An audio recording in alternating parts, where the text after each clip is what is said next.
Hey guys, the Common Man here. So I have a pretty interesting knife to take a look at here. So this is a Bestech, or I guess Bestechman Dundee. This is the large Dundee, the original, but this one's kind of unique in that it has the sheepsfoot, or I guess Warncliffe style blade. I'd call that a sheepsfoot.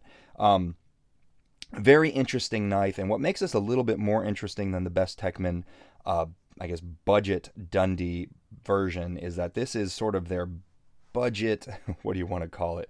Like a high-end budget version. And what I mean by that is this is right around $100, so you're not really falling in that budget category anymore, even though this, the Dundee was originally a budget knife right around the $50 mark.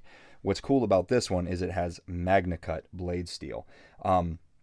That is excellent. That is one of my favorite blade steels because of its corrosion resistance, its hardness, its toughness. It takes an incredible edge. It lasts a long, long time. And again, the corrosion resistance for me on Magnacut is very important. I've just had excellent, excellent experience with Magnacut. And for $100 for Magnacut on a already proven design, that is pretty sweet. So the fact that this started out as a budget knife, I would not let that steer you away if you generally are gravitating towards more high-end knives, because this thing's build quality is excellent.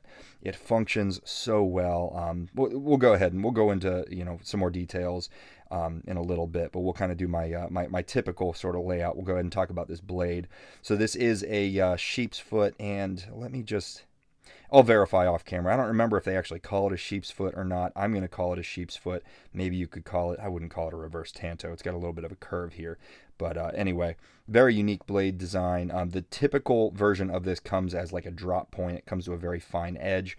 This is a really nice blade shape for just everyday EDC tasks because it gives you that really nice kind of you can sort of plunge into a material and just pull back, and it gives really good cutting action on, say, cardboard or opening packages, letters, things like that. Just a very, very utilitarian style blade shape, I would say.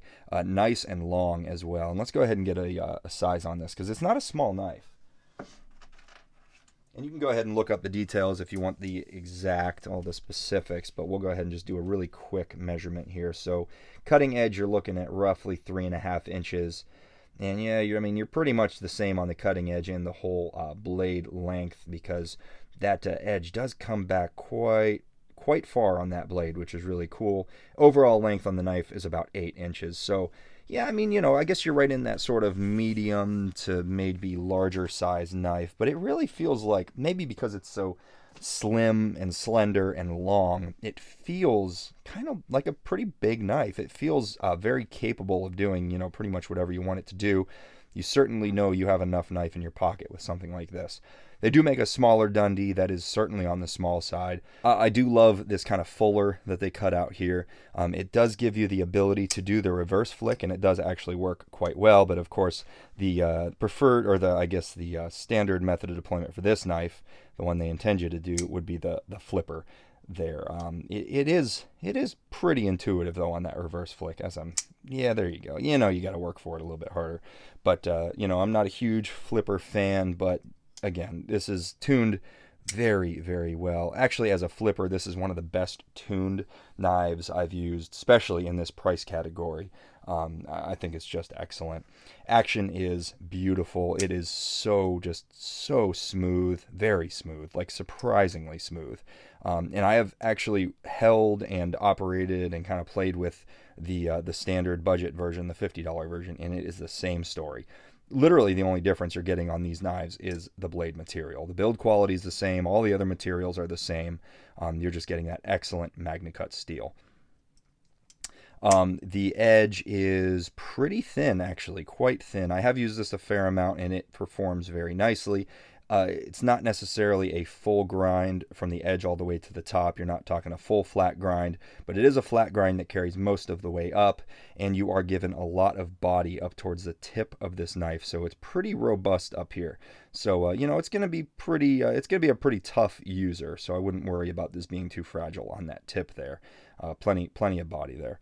Relatively thin blade stock, so it's not like a huge bruiser, but it's just right for an EDC knife. Nice jimping up here for some good traction. Very good ergonomics. Most of these knives that are of this design, this long, kind of slim, slender design usually are quite nice ergonomically, as long as they give you enough room for your fingers, and this one certainly does. No real spot to choke up past that flipper tab, but that's fine, because you can use that blade very close up to your finger, giving you really nice control.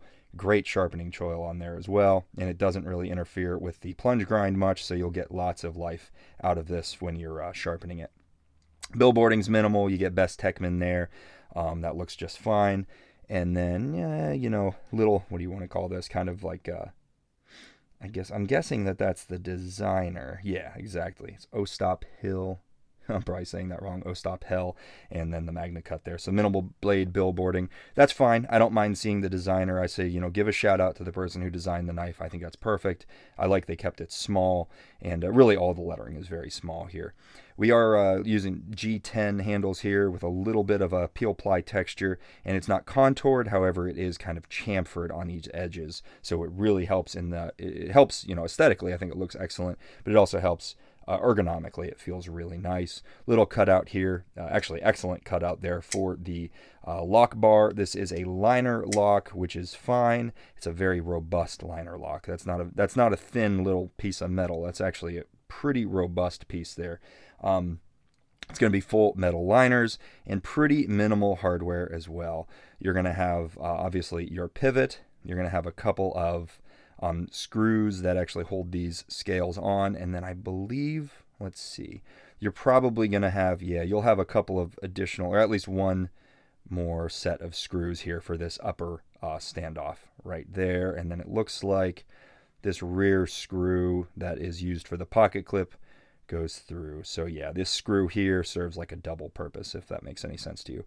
So it's for the pocket clip as well as the standoff, and then that pocket clip is reversible, which is very cool. We'll talk about the pocket clip as well. Excellent designed pocket clip. This is almost textbook in my opinion. It goes up just enough to catch the lip of your pocket, and then it doesn't hook back to catch things it's not supposed to. And then it just sits right down in your pocket as deep as it needs to be. Just this tiny little bit right there is sticking up. No big deal. But, it's just enough to grab onto. Excellent. I think excellent pocket clip design, and it barely shows when it's in your pocket because it's just this slim little piece of metal. Very good. Overall, guys, I would say the $50 budget version of this knife, the Dundee, definitely check it out. Whether it's the full size or the small size, I would say absolutely check it out. Excellent value for that money. And then when you bump it up to $100 and you're going with this Magnacut, still, I think just phenomenal. The crazy thing is some of these budget knives that people are putting out now, whether it's CJRB, whether it's Bestechman or Bestech, they are having some of the build quality that you're going to find in a $200 or $300 knife. I mean, that's just the case. That's just what we're working with now. Materials may not be necessarily on par, but as far as their fit and finish and functionality, you're just not losing a whole lot.